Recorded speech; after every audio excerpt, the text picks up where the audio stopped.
So I grew up in New York City, between Harlem and the Bronx. Growing up as a boy, we was taught that men had to be tough, had to be strong, had to be courageous, dominating, no pain, no emotions, with the exception of anger and definitely no fear. That men are in charge, which means women are not. That men lead, and you should just follow and just do what we say. That men are superior, women are inferior. That men are strong, women are weak. That women are of less value, property of men, and objects, particularly sexual objects. I've later come to know that to be the collective socialization of men, better known as the man box. See, this man box has in it all the ingredients of how we define what it means to be a man. Now, I also want to say, without a doubt, there are some wonderful, wonderful, absolutely wonderful things about being a man. Well, at the same time, there's some stuff that's just straight up twisted. And we really need to begin to challenge, look at it, and really get in the process of deconstructing, redefining what we come to know as manhood. This is my two at home, Kendall and Jade. They're 11 and 12. Kendall's 15 months older than Jade. There's a period of time, when my wife, her name is Tammy, and we just got real busy and whip, whip, bip, bam, boom, Kendall and Jade. Right? And when they were about 5 and 6, 4 and 5, Jade could come to me. It didn't matter, come to me crying, It didn't matter what she was crying about. She can get on my knees, she can snot my sleeve up, just cry it out, Daddy got you, that's all that's important. Now Kendall, on the other hand, and like I said, he's only 15 months older than her, he come to me crying. It's like as soon as I would hear him crying, a clock would go off. I would give the boy probably about 30 seconds, which means by the time he got to me, I was already saying things like, why you crying? Hold your head up, look at me, explain to me what's wrong, tell me what's wrong, I can't understand you why you're crying. And out of my own frustration of my role and responsibility of building him up as a man to fit into these guidelines and these structures that are defining this man box, I would find myself saying things like, just go in your room. Just go on in your room, sit down, get yourself together, and come back and talk to me when you could talk to me like a what? Like a man.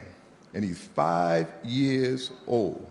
And as I grow in life, I would say to myself, my God, what's wrong with me? What am I doing? Why would I do this? And I think back to my father. There was a time in my life where we had a very troubled experience in our family. My brother Henry, he died tragically when we was teenagers. We lived in New York City, as I said, we lived in the Bronx at the time. And the burial was a place called Long Island. It was about 2 hours outside of the city. And as we were preparing to come back from the burial, the cars stopped at the bathroom, to let folks take care of themselves before the long ride back to the city. And the limousine empties out. My mother, my sister, my auntie, they all get out, but my father and I stayed in the limousine. And no sooner than the women got out, he burst out crying. He didn't want to cry in front of me, but he knew he wasn't going to make it back to the city. It was better me than to allow himself to express these feelings and emotions in front of the women. And this is a man who 10 minutes ago had just put his teenage son in the ground. Something I just can't even imagine. The thing that sticks with me the most is that he was apologizing to me for crying in front of me. And at the same time, he was also giving me props, lifting me up for not crying. I come to also look at this as this fear that we have as men, this fear that just have us paralyzed, holding us hostage to this man box. I can remember speaking to a 12-year-old boy, a football player, and I asked him, I said, how would you feel if in front of all the players, your coach told you you were playing like a girl? Now, I expected him to say something like, I'll be sad, I'll be mad, I'll be angry, or something like that. No, the boy said to me, it would destroy me. And I said to myself, God, if it would destroy him to be called a girl, what are we then teaching him about girls?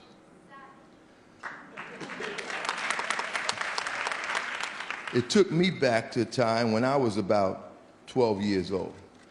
I grew up in tenement buildings, in the inner city, and at this time we're living in the Bronx. And in the building next to where I lived, there was a guy named Johnny. He was about 16 years old, and we were all about 12 years old, younger guys, and he was hanging out with all us younger guys. And this guy, he was up to a lot of no good. He was the kind of kid where parents would have to wonder, what is this 16-year-old boy doing with these 12-year-old boys? And he did spend a lot of time up to no good. He was a troubled kid. His mother had died from a heroin overdose. He was being raised by his grandmother. His father wasn't on the set. His grandmother had 2 jobs. He was home alone a lot. But I got to tell you, we young guys, we looked up to this dude, man. He was cool. He was fine. That's what his sister said. He was fine, right? He was having sex. We all looked up to him. So one day I'm out in front of the house doing something, just playing around, doing something, I don't know what. He looks out his window, he calls me upstairs. He said, hey, Amp, they called me Anthony growing up as a kid. Hey, Anthony, come on upstairs. Johnny called, you go. So I run right upstairs. As he opens the door, he says to me, do you want some?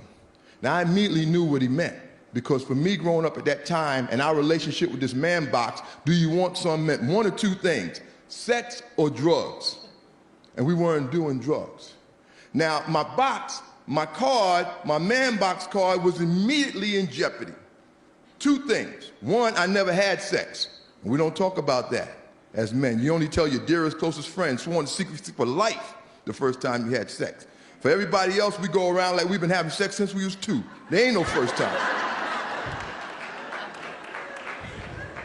The other thing I couldn't tell them is that I didn't want any. That's even worse. We're supposed to always be on the prowl. Women are objects, especially sexual objects. So anyway, I couldn't tell him any of that. So like my mother would say, make a long story short, I just simply said to Johnny, yes. He told me go in his room. I go in his room, on his bed is a girl from the neighborhood named Sheila. She's 16 years old, she's nude. She is what I know today to be mentally ill, higher functioning at times than others. We had a whole choice worth, inappropriate names for her. But anyway, Johnny had just gotten through having sex with her. Well, he actually raped her, but he would say he had sex with her because while Sheila never said no, she also never said yes. So he was offering me the opportunity to do the same. So when I go in the room, I close the door. Folks, I'm petrified. I stand with my back to the door so Johnny can't bust in the room and see that I'm not doing anything. And I stand there long enough that I could have actually done something. So now I'm no longer trying to figure out what I'm going to do. I'm trying to figure out how I'm going to get out of this room. So in my 12 years of wisdom, I zip my pants down, I walk out into the living room, and lo and behold to me, while I was in the room with Sheila, Johnny was back at the window calling guys up. So now it's a living room full of guys, like the waiting room in the doctor's office. And they asked me, how was it? And I say to them, it was good. And I zip my pants up in front of them, and I head for the door. Now, I say this all with remorse, and I was feeling a tremendous amount of remorse at that time, but I was conflicting. Because while I was feeling remorse, I was excited, because I didn't get caught, but I knew I felt bad about what was happening. This fear of getting outside the man box totally enveloped me. It was way more important to me about me and my man box card than about Sheila and what was happening to her. See, collectively, we as men are taught to have less value in women, to view them as property and the objects of men. We see that as an equation that equals violence against women. We as men, good men, the large majority of men, we operate on the foundation of this whole collective socialization. We kind of see ourselves separate, but we're very much a part of it. You see, we have to come to understand that less value, property, and objectification is the foundation, and the violence can't happen without it. So we're very much a part of the solution as well as the problem. The Centers for Disease Control says that men's violence against women is at epidemic proportions. It's the #1 health concern for women in this country and abroad. So quickly, I'd like to just say, this is my love of my life, my daughter Jay. the world I envision for her. How do I want men to be acting and behaving? I need you on board. I need you with me. I need you working with me and me working with you on how we raise our sons and teach them to be men. That it's okay to not be dominating. That it's okay to have feelings and emotions. That it's okay to promote equality. That it's okay to have women who are just friends and that's it. That it's okay to be whole. That my liberation as a man is tied to your liberation as a woman. I remember asking a 9-year-old boy, what would life be like for you if you didn't have to adhere to this man box? He said to me, I would be free. Thank you, folks.